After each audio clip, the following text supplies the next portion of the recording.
Thank you again for joining me so early.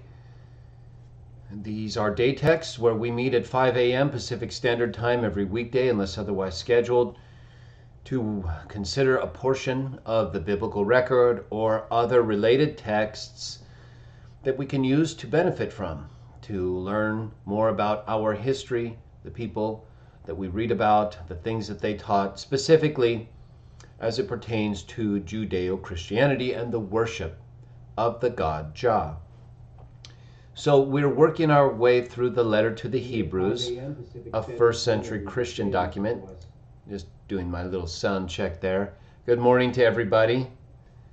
So we're working our way through the letter to the Hebrews, which is a first century document, most likely. Some believe second century because the author is not named, but there are reasons for that that could still put it in the first century and have been written by someone like Paul, or certainly a Christian who was very well informed about the biblical teachings, the things that were written before Jesus came, that they were applying to the events of their time.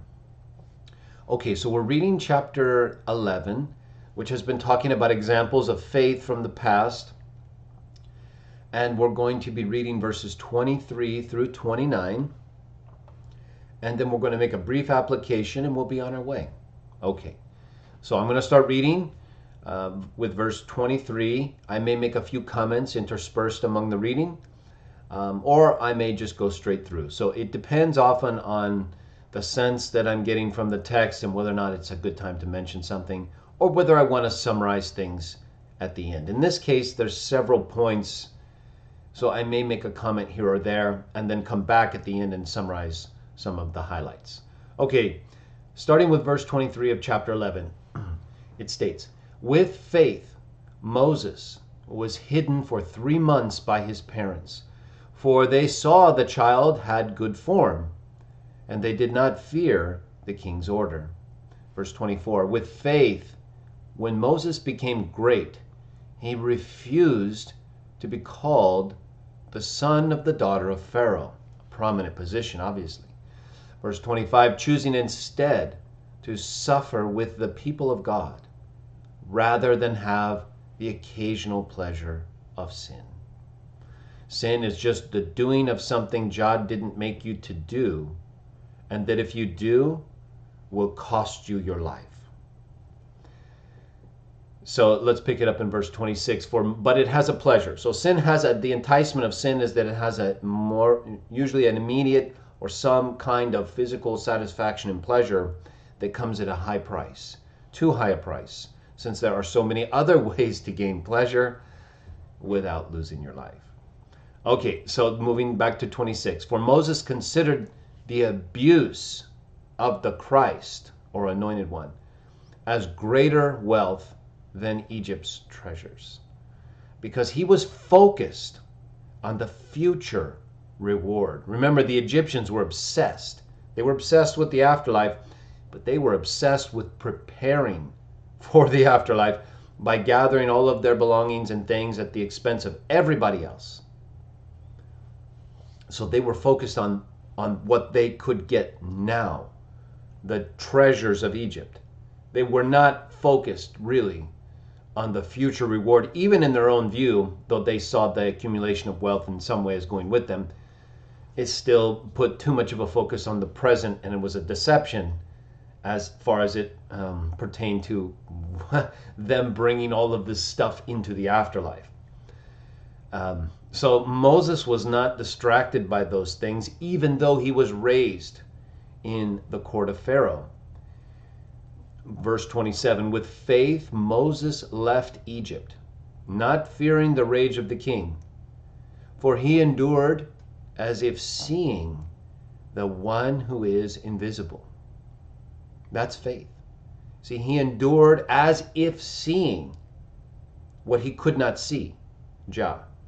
But he had evidence because of Jah's appearing to him in the burning bush and the activities of Jah surrounding his return to Egypt.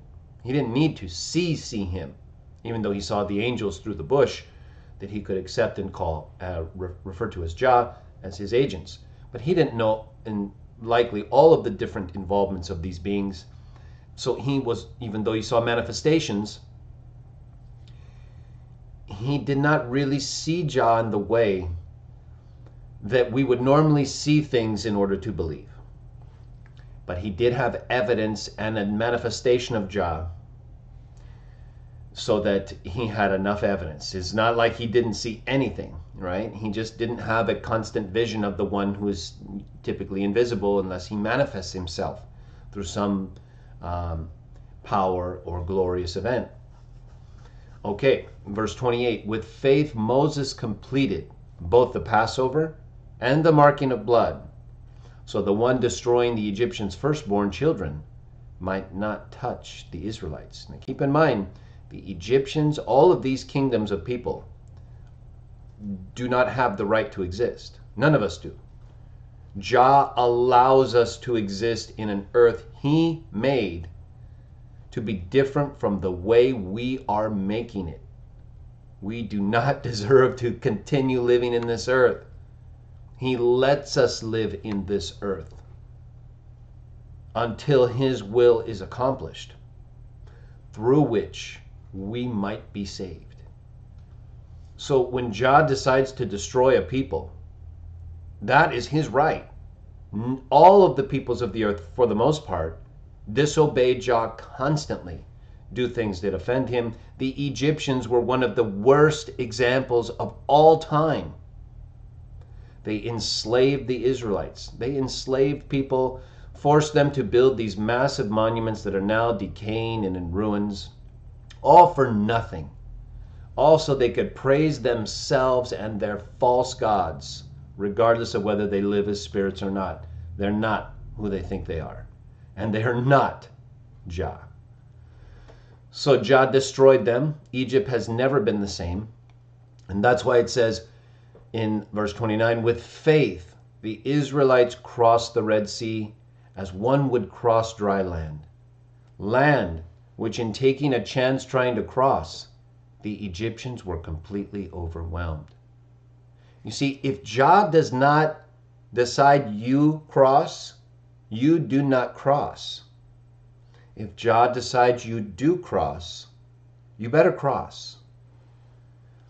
It does not matter what these other people or nations think they can do.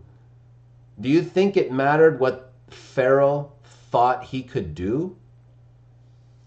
It didn't make any difference whatsoever, because Jah was on the other side telling him what he was going to do. People today act like they're so much more than they really are. We all do. We're just dust, animated dust, dirt really, that has been given form and life so we can praise Jah and help other people.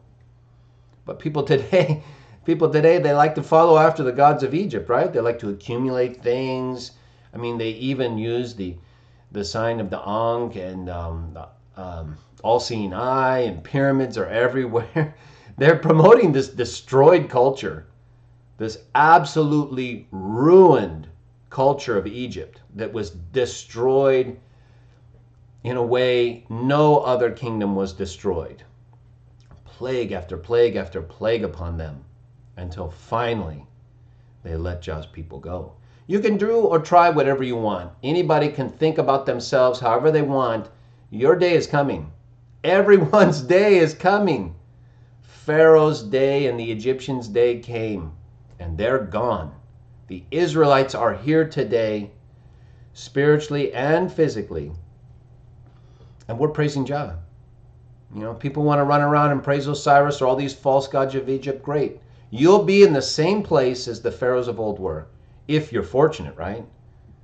I don't see that people who are worshiping those gods today, like Aleister Crowley did, have anywhere near the kind of support or backing that the ancient pharaohs did, because that was their kingdom.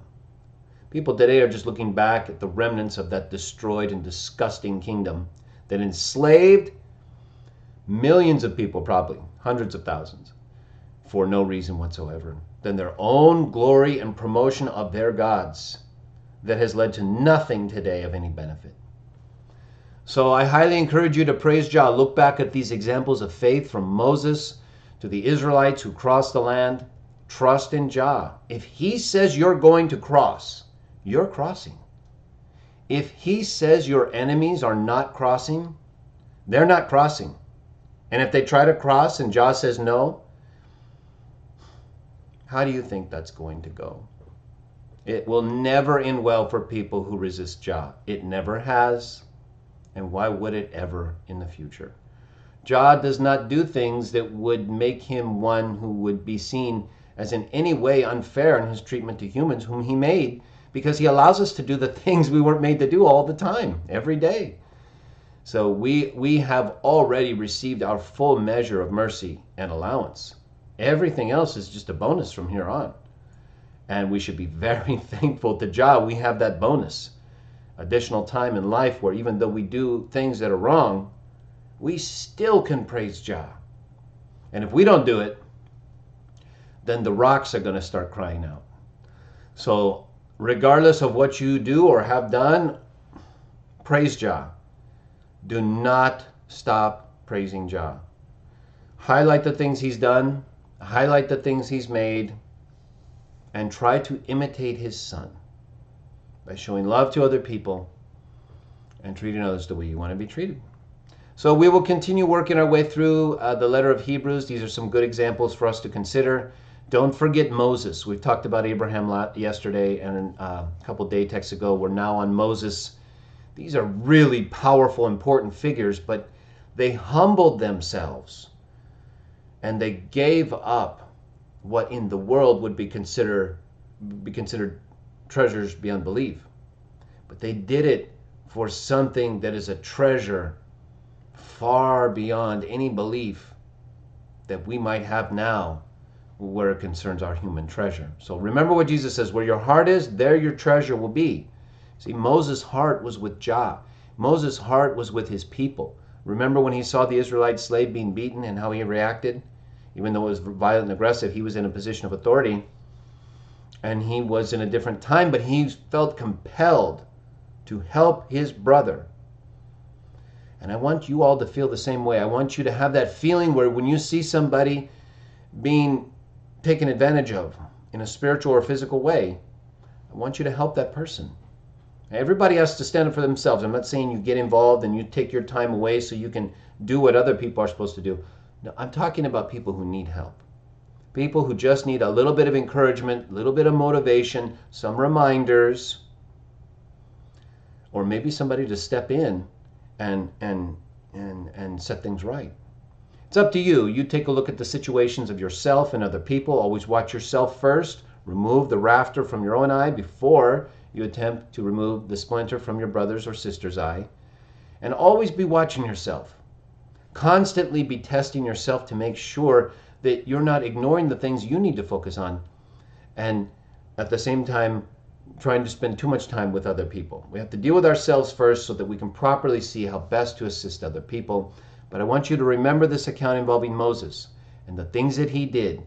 His parents saw him when he was a young child. They had good reasons for keeping him alive, mainly because of the way he looked, because they didn't know much about him more than that at that time. But nonetheless, they went based on what they could see in the unusual nature of the child who became great, as you can see in verse 24, but not because he remained in the court of Pharaoh. He became great as a part of that court, but we know Moses, right? We know Moses not as a member of Pharaoh's court. We know Moses as a servant of Jah.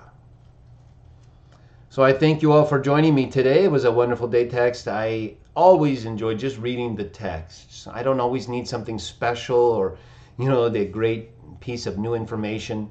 I just need to be reminded of the things I, for the most part, already know so that I don't forget them again and I can help other people remember. So I hope you all have a wonderful day today. Please join me again tomorrow for another day text.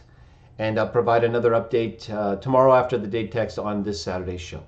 So until then, may God bless you in Jesus' name.